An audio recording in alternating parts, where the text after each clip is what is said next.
Hello, everyone.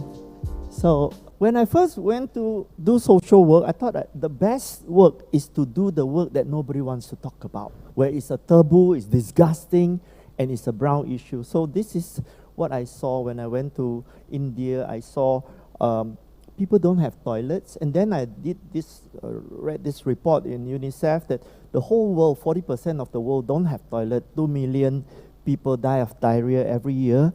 And this is like so ridiculous. And I have to tell the story to the whole world so that they are shocked and they will take attention. And these are children that has diarrhea and open defecating everywhere. So if you don't discuss something, you cannot improve. It could be your relationship with your spouse. If you don't discuss, you cannot improve. Similarly, if there's an agenda you don't discuss, you cannot improve. So I use humor and make it very funny. And when people laugh, they start to talk about it. So we created the other WTO, not the World Trade Organization, but the World Toilet Organization. I was hoping that the World Trade Organization will sue me so they will be famous, but they didn't. So we created the other WTO, and forever we could talk about being the WTO. We started the World Toilet Summit in Singapore, and then 15 countries' government participated, and then that day we declared as World Toilet Day, 19 November, our founding day. And suddenly we realized that the world liked our story, and it reaches worldwide coverage with the media. And the following year we went to Korea with the mayor of Suwon City, and then Taipei. Then in Beijing, when they were preparing for the Olympics, we also helped them renovate 6,000 public toilet blocks. And then the tourism toilet in China at that time was horrible. Today you go to China, totally transformed. So over the last 20 years, our transformation culture for toilet is very, very effective. And actually I'm planning that we can transform Malaysia toilet as well, because this would be a very, very important reflection of the high quality of life that you are having. Then we went to Belfast with the Lord Mayor. We went to Moscow, and the Mayor Lushkov of Moscow hosted our event in their state parliament house. And then went to Cambodia to help the poor to build their own toilet and sell their toilet. So we don't want donation. We want them to demand and make very, very affordable toilet with simple technology. By 2007, we went to President Abdul Kalam of India with the Crown Prince of the Netherlands, and we hosted World Toilet Summit there. By the 7th year, there was still no employee, it's just myself alone. And we are already able to host 7 World Toilet Summit with global movement change. And politicians in India started to use toilet as a vote winners for election, and they challenge each other, and more toilet become built. So this is the Crown Prince of the Netherlands who came, and then he became the king now. We went to teach families not to marry their daughter to husband with no toilet. So if you have no toilet, you got no wife. Then in Time Magazine, then named me hero of the environment. So all this kind of legitimacy help this taboo gets broken, and President Clinton came to endorse with a fundraiser. Fundraiser with President Clinton simply means you take picture with him and you go and fundraise yourself. But it's quite effective.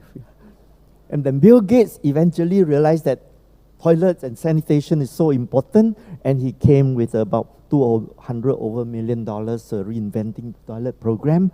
And Prime Minister Modi built $110 million. So you see, by telling stories, by speaking out about what was a taboo, the changes are in the hands of the other people, and they take ownership of it. Do not need to change by having credit for yourself. Always give the ownership to others so they will all work very, very fast.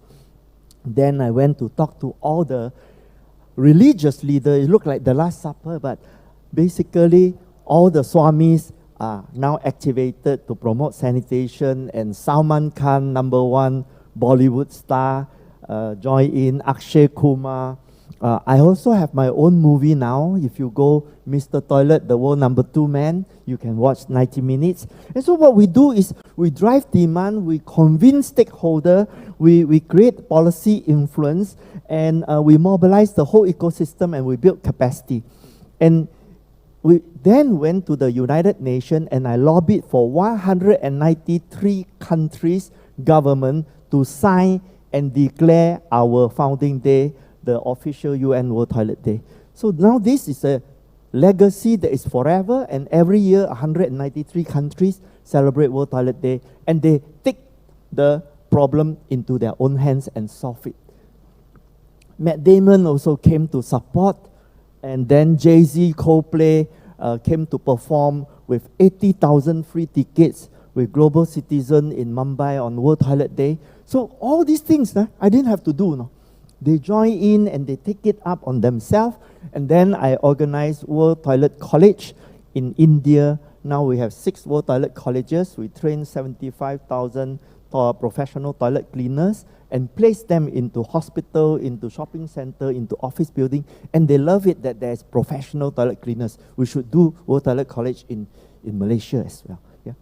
Then China. I have to change uniform and become a revolutionary guard and do my paperwork, right?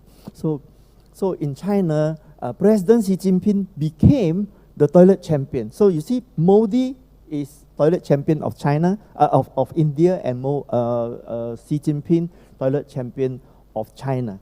And then we go and do a renovation for 15 rural school toilet, which is very ugly like this, turn it into modern toilet and train the student to clean toilet themselves so that the school toilet is always clean, no need to engage outsider. And then this model became adopted by Chinese Ministry of Education for 215,000 schools in China. So all you have to do is to do a little bit, but then you have to tell the story, and then the other people will take it. Then we went to Brazil to host World Toilet Summit, and 50% of all the shit of Brazilian are not treated. They pump it into the river. So I lobbied the Senate, 69 senator. We lobbied, and we got 45 yes, and then we privatized the water company with a new law, and $10 billion in the last 4 years invested in their water treatment plant. There is another 130 billion to be invested. So you can see the effect is very, very snowballing. And the president of Nigeria last year hosted World Toilet Summit with 36 governors. That means every state is involved to do open defecation-free Nigeria.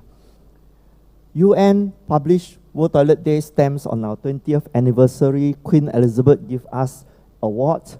And the last 23 years, 2.5 billion people have toilet. And I think that this momentum will continue until toilet become a normal subject, that when you eat lunch, eat dinner, you can talk about toilets. Because once you are able to talk about it, you will drive demand, tourism, toilet, everything will improve a lot. So what we need to do next is to create the next generation. I have to retire, hand over, and we have to design revenue streams. We have to work with everybody here, and we also need a lot of volunteers. So anybody who wants to join me, please come. Thank you very much.